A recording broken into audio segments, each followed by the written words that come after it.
जी को नमस्कार दोस्तों, स्वागत है आपका अपने YouTube चैनल में। मैं आपका दोस्त एडवोकेट अंकुश खन्ना।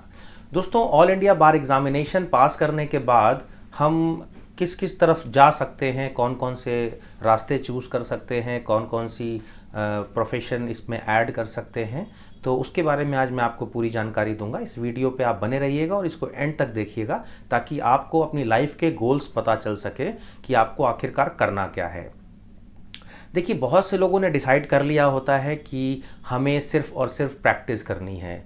कुछ लोग इंडिविजुअल प्रैक्टिस करना पसंद करते हैं और कुछ लोग कॉर्पोरेट लॉयर बन जाते हैं क्योंकि वहाँ पे उनको सैलरी मिलती है और इंडिविजुअल प्रैक्टिस में आपको अपने खुद से केस लाने पड़ते हैं, खुद से अपनी मार्केटिंग करनी पड़ती है।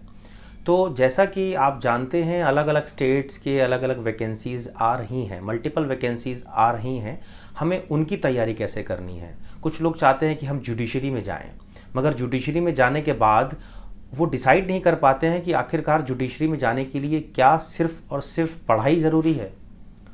तो उसके बारे में मैं आपसे आज बात करूंगा ताकि आपके मन में अगर कोई कन्फ्यूजन है तो वो आपकी कन्फ्यूजन दूर कर सकूं। सबसे पहली बात कि जैसा कि हम सब जानते हैं, मल्टीपल स्टेट्स में वैकेंसीज़ आती हैं, अलग अलग वैकेंसीज़ हैं, जिसमें सिविल जज की वैकेंसी आती है क्लास 2 की। इसके अलावा ADPO, APP या फिर APO, अलग अलग वैकेंसीज़ रहती हैं। और ये वैकेंसीज़ हमें खुद डिसाइड करना होगा कि हमें कौन से ऑप्शन में जाना है। क्या हमें सिविल जज बनना है या फिर हमें APO बनना है। अब बात करते हैं कि क्या सबकी पढ़ाई एक जैसी ही होती है, और दूसरा ये कि अगर एक जैसी होती है तो फिर एक ही कोचिंग कर लेते हैं जिसमें हम सारी चीज़ें क्लियर कर लेंगे। ऐसा बिल्कुल भी नहीं है। आपको क्या करना होगा, सबसे पहले जुडिशरी सर्विस के लिए आपको अपना गोल डिसाइड करना पड़ेगा कि आपको किस सर्विसेज में जाना है। फॉर एग्जांपल, अगर आपको सिविल जज बनना है तो सिविल जज बनने के लिए आपको उसी तरह से प्रैक्टिस करनी होगी, उसी तरह से स्टडी करनी होगी और उसी तरह से कोचिंग करने होंगे। तो सिविल जज अगर आप बनना चाहते हैं तो उसके लिए आपको सबसे पहले ये डिसाइड करना होगा कि कौन सी स्टेट में आप बनना चाहते हैं। किसी से अगर बात करो कि आप अगर सिविल जज बनना चाहते हैं तो कहाँ बनना चाहते हैं, तो अलग अलग आंसर्स होते हैं सबके। कोई राजस्थान में बनना चाहता है, कोई कहता है या तो राजस्थान हो, या तो UP हो, या दिल्ली हो, या फिर अलग MP हो। तो ये अलग अलग स्टेट्स नहीं, आपको खुद डिसाइड करना पड़ेगा कि आप किस स्टेट में सिविल जज बनना चाहते हैं। वो इसलिए क्योंकि जिस स्टेट में आप बनना चाहते हैं आपको उसी स्टेट की बुक्स पढ़नी होंगी, उसी स्टेट का सिलेबस चेक करना होगा, उसी स्टेट के हिसाब से तैयारी करनी होगी। और इसके साथ अगर आपने अपना गोल डिसाइड कर लिया तो यकीन मानिए आपको सिविल जज बनने से कोई रोक नहीं सकता। आपके अंदर कितना पोटेंशियल है, क्या है, आप क्या क्या कर सकते हैं, ये आप अच्छे से जानते हैं। बस आपको पता होना चाहिए कि आपको ये करना कैसे है। ऐसी कोई भी चीज़ नहीं है जो इम्पॉसिबल हो, क्योंकि एक वर्ड आपने शायद सुना होगा, आई एम द पॉसिबल। मैं पॉसिबल हूँ, मैं पॉसिबिलिटी को पैदा करता हूँ, मैं कर सकता हूँ। तो सिविल जज की तैयारी के लिए सबसे पहले आपको एक अपना आपकी डायरी मेंटेन करनी होगी। उस डायरी में आपको लिखना होगा कि आपको कितने कितने टाइम में सिविल जज बनना है, क्योंकि मिनिमम जो उसके लिए टाइम चाहिए होता है वो 1 से 1.5 साल तो चाहिए ही होता है। क्योंकि स्टडी जो है उसकी वो नो डाउट टफ होती है, बहुत सारी चीज़ों को याद करना पड़ता है, बहुत सारे कोर्सेज को लिखना पड़ता है, बहुत सारे सेक्शंस पढ़ने पड़ते हैं। तो थोड़ा टफ तो होता ही है, मगर नामुमकिन नहीं होता है। उसके लिए आपको अपनी डायरी में टाइम ड्यूरेशन लिखना होता है कि आपको इतने समय में ही मुझे ये पास करना है।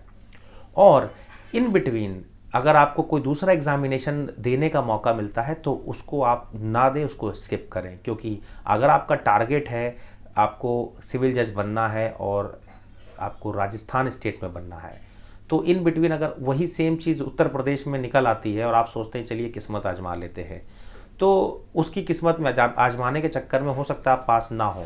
और अगर आप पास नहीं हुए तो जो राजस्थान की तैयारी चल रही थी कहीं ना कहीं उसमें भी डिस्टर्बेंस पैदा होगा। तो आपको इस तरह से स्टडी करनी है, आपको टाइम ड्यूरेशन लेके चलना है कि 1 से 1.5 साल, और 1 से 1.5 साल आपको बाकी सारी चीज़ों को भूलना पड़ेगा।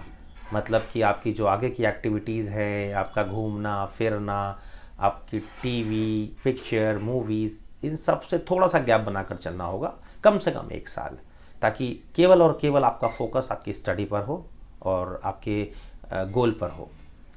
इसके अलावा आपको अगर आप कोचिंग करना चाहते हैं तो बेस्ट कोचिंग देखिए कहाँ पर इसकी बेस्ट कोचिंग होती है, और उन्हीं से जाकर के, जिनका रिज़ल्ट अच्छा जाता हो उनसे जाकर कांटेक्ट कीजिए। बहुत सारे सीनियर लॉयर्स हैं, उनसे कांटेक्ट कीजिए। बहुत सारे सीनियर टीचर्स हैं जो कोचिंग पढ़ाते हैं, उनसे कांटेक्ट कीजिए। मुझसे कांटेक्ट कीजिए। तो इससे क्या होगा कि आपके जो डाउट्स होंगे धीरे धीरे वो क्लियर होना शुरू हो जाएंगे। इसके अलावा बात करते हैं कि 1 साल देने के बाद भी क्या वो क्लियर हो पाएगा। तो देखिए वो आपके हिसाब से होगा, आप कितना जल्द, कितने अच्छे लर्नर हैं, कितना सीरियस लेते हैं अपने गोल को, वो आपको डिसाइड करना होगा। तो इस तरह से अगर आप करते हैं तो आप यकीन मानिए आप इजीली सिविल जज बन सकते हैं।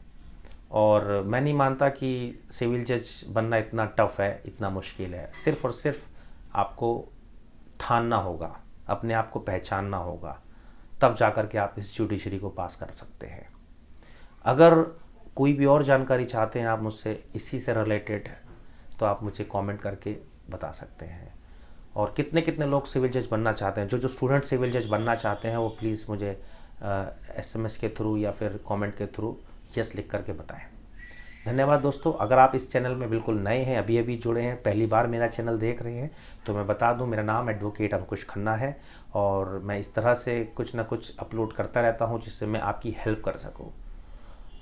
फिर मिलूंगा मैं आपको एक नई वीडियो के साथ, नई जानकारी के साथ।